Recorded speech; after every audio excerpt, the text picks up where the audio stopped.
दोस्तों स्वागत है आपका सिविल ब्लॉग में।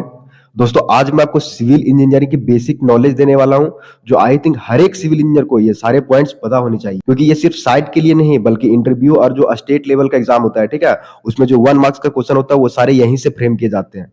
तो ये बहुत ही ज्यादा इंपॉर्टेंट टॉपिक होने वाला है साइट के लिए, इंटरव्यू के लिए और एग्जाम के लिए भी। और अगर आपको कोई पॉइंट समझ में नहीं आता है, ठीक है, तो आप कमेंट में हमें जरूर बताएं।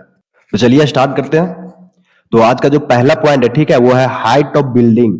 जो बिल्डिंग का जो हाइट होता है, ठीक है, वो 3.5 मीटर होना चाहिए, यानी कि 1 स्टोरी की मैं बात कर रहा हूँ। ठीक है, जैसे मान लो कि कोई बिल्डिंग है, ठीक है, सपोज करो ये कोई बिल्डिंग है,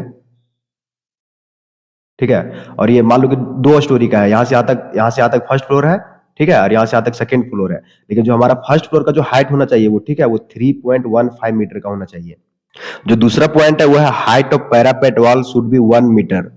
ठीक है, पैरापेट वॉल क्या होता है, ठीक है, ये जैसे मान लो कि ये मेरा टॉप का स्टोरी, ठीक है, इसके ऊपर कोई बिल्डिंग नहीं है, और यहाँ से यहाँ तक का जो साइड में जो रेलिंग दिया जाता है, ठीक है, उसी को पैरापेट वॉल बोलते हैं। ठीक है, साइड चारों साइड से जो दिया जाता है उसका जो हाइट होता है, ठीक है, वो 1 मीटर होना चाहिए। तीसरा पॉइंट जो हमारे पास है वो थिकनेस ऑफ स्लैब। ठीक है, स्लैब का थिकनेस कितना होना चाहिए, मिनिमम 125 होना चाहिए। अगर मैं इसको कन्वर्ट करूं इंच में, ठीक है, तो ये आई थिंक ऑलमोस्ट 5 इंच होगा। ठीक है,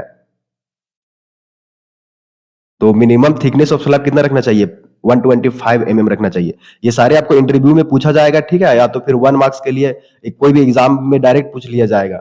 और जब साइट पे काम करवाओगे तो आपको ये सब का नीड पड़ेगा ही पड़ेगा। चौथा जो पॉइंट है मिनिमम थिकनेस ऑफ लिंटल। तो मिनिमम थिकनेस ऑफ लिंटल जो होता है वो है 15 सेंटीमीटर। ठीक है, थिकनेस ऑफ डीपीसी, ठीक है, यहाँ पर डीपीसी क्या होता है, डैम प्रूफ कोर्स। ठीक है, तो मिनिमम थिकनेस ऑफ डीपीसी कितना होना चाहिए, 2.5 सेंटीमीटर होना चाहिए। ठीक है, 6 पॉइंट है maximum diameter of bar used in lapping is 36 lapping क्या होता है, जैसे मान लो कि आपका जो बिल्डिंग है, ठीक है, उसकी जो लेंथ है वो मान लो कि जैसे 20 मीटर है, और आपको पता है कि एक जो सरिया होता है, ठीक है, उसकी स्टैंडर्ड जो लेंथ होती है वो होती है 12 मीटर या 13 मीटर। ठीक है, ये सब आपको बेसिक चीजें है, ये सब आपको पता होना चाहिए।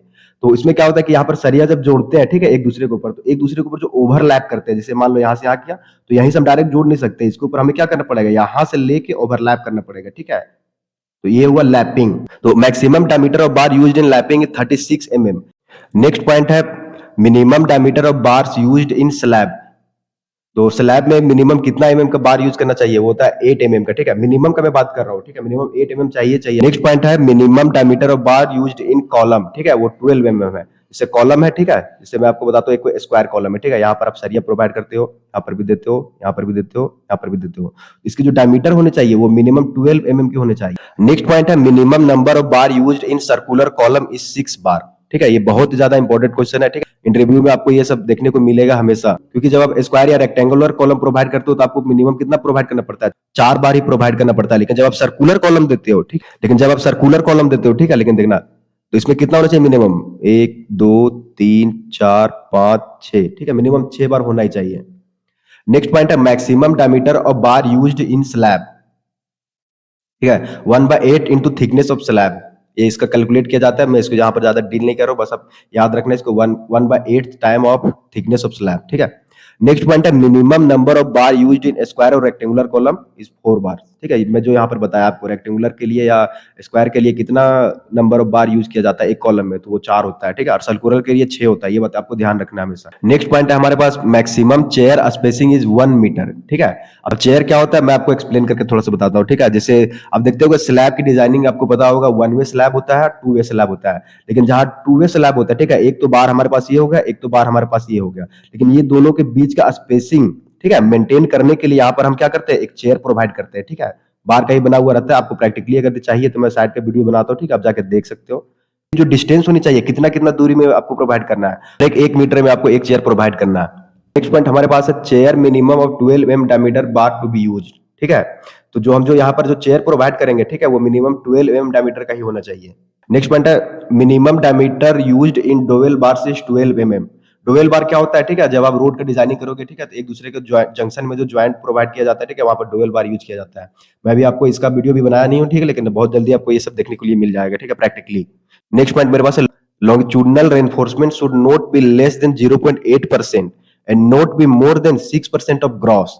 तो लॉन्गिट्यूडनल रेनफोर्समेंट और लैटरल रेनफोर्समेंट दो टाइप का होता है, तो मैं दोनों आपको एक्सप्लेन करता हूं। ठीक है, जैसे मान लो कि आपका स्लैब है, ये स्लैब है, लेकिन आप देख सकते हो इसकी जो लेंथ है वो ज्यादा है और विड्थ जो है वो कम है। लेकिन जब हम इस तरह से जो बार प्रोवाइड करते हैं, ठीक है, वो होता है लैंगिट्यूडिनल, और जो इस तरह से बार प्रोवाइड करते हैं मिनिमम लेंथ जिधर है, ठीक है, उसको बोलते हैं लैटरल। तो मैक्सिमम जो बार होता है, ठीक है, टोटल टोटल स्लैब का एरिया से 0.8% मिनिमम होना चाहिए और 6% मैक्सिमम होना चाहिए। अगर आप एग्जैक्ट पूछो तो इसका 4% होना चाहिए। जो रेनफोर्समेंट हम प्रोवाइड किया तो टोटल एरिया का 4% होना ही चाहिए लॉन्गिट्यूडनल में। नेक्स्ट पॉइंट है binding wire required in steel reinforcement it 8 kg per MT. ठीक है, एमटी क्या होता है? Metric ton. अगर हम 1 मेट्रिक टन सरिया यूज कर रहे हैं, ठीक है, तो उसमें जो मिनिमम जो आपका बाइंडिंग वायर लगेगा, ठीक है, वो 8 kg लगेगा। तो ये आपको जब बीवीएस बनाओगे तो कल लोड कैलकुलेट करोगे, ठीक है, आपका सारा एस्टिमेशन में जब कैलकुलेट करोगे तो आपको ये सब चीज लगेगा कि मान लो कि हमें कंक्रीटिंग करना है 1000 MQ का, ठीक है, जो कि मान लो कि जैसे 2000 स्क्वायर फीट का है, ठीक है, तो उसमें कितना हमें बाइंडिंग वायर लगेगा, तो ये सब कैलकुलेट करके आप पहले ही बता दोगे तब नहीं, कि जैसे मान लो 50 kg लग रहा है या 1 कुंटल लग रहा है, तब तो वो लाके आपको देगा। नेक्स्ट है weight of one cement bag is 50 kg। ये तो आई थिंक सबको पता होना चाहिए क्योंकि ये मोस्ट पॉपुलर क्वेश्चन है। एक सीमेंट बैग में कितना केजी सीमेंट होता है? तो वो 50 kg होता है। नेक्स्ट पॉइंट है one bag cement is equal to 1.25 cubic feet. अगर यदि इसको हम क्यूबिक मीटर में कैलकुलेट करें, ठीक है, तो ये हो जाता है 0.0347 क्यूबिक मीटर। नेक्स्ट पॉइंट है 19 पॉइंट मेरे पास जो है वह है number of cement bags in 1 MQ। ठीक है, अगर मान लो कहीं 1 MQ का कंक्रीटिंग हो रहा है, ठीक है, तो वहां पर कितना नंबर ऑफ बैग लग जाएगा सीमेंट का? तो वो तो 28.8 बैग्स वहां पर लग जाता है। ठीक है, नेक्स्ट पॉइंट है initial setting time of cement. तो सीमेंट का इनिशियल सेटिंग टाइम 30 मिनट्स होता है, ठीक है, फाइनल सेटिंग टाइम होता है 10 आवर्स यानी कि 600 मिनट। तो ये 21 पॉइंट्स थे दोस्तों, ठीक है, जो आपको देखने के बाद पता चल गया होगा कि ये कितना ज्यादा इंपॉर्टेंट होने वाला है। अगर आपने पूरा वीडियो यहाँ तक देखा है तो मैं प्रॉमिस करता हूँ कि आपको 21 का 21 पॉइंट नहीं आता होगा। ठीक है, मैं ये नहीं बोल रहा हूँ कि आपको सारे पॉइंट्स आता होगा, लेकिन 21 का 21 पॉइंट नहीं आता होगा। अगर आप जो स्टूडेंट यहाँ तक पूरा देखे 21 पॉइंट तक, ठीक है, और अगर उसको अगर 21 का 21 पॉइंट आता होगा, ठीक है, तो वो कमेंट करके बताया हमें कि हमें 21 का 21 पॉइंट आता था। ठीक है, तो ये था पार्ट 1, हमारा जो वीडियो था उसका था पार्ट 1। ठीक है, पार्ट 2 में लेके आऊंगा फिर 21 क्वेश्चन या इससे ज्यादा भी हो सकता है, तो वो आपके ऊपर डिपेंड करता है। आप वीडियो देखना आपको है, कंसेप्ट सीखना आपको है। ठीक है, आप जिस तरह से हमको बोलोगे, ठीक है, मैं उसी तरह से उसी पॉइंट्स पर उसी टॉपिक पर आपको वीडियो लेकर यहाँ पर प्रोवाइड कर दूंगा। ठीक है, तो आपसे एक रिक्वेस्ट है दोस्तों, अगर आपने मेरा चैनल सब्सक्राइब नहीं किया तो सब्सक्राइब कर ले। ठीक है, अब वीडियो ज्यादा से ज्यादा अपने दोस्तों के पास शेयर कीजिए। ठीक है, वो ग्रुप में शेयर कीजिए जो आपका कॉलेज का ग्रुप होगा, ठीक है, या ट्यूशन कहीं पढ़ते होंगे, कोचिंग लेते होंगे, या आप सेल्फ स्टडी करते होंगे, तो वहां पर ग्रुप होगा, उसमें ये वीडियो शेयर जरूर कीजिए। तब तक के लिए थैंक यू, बाय बाय, मिलते हैं नेक्स्ट वीडियो में पार्ट 2 में।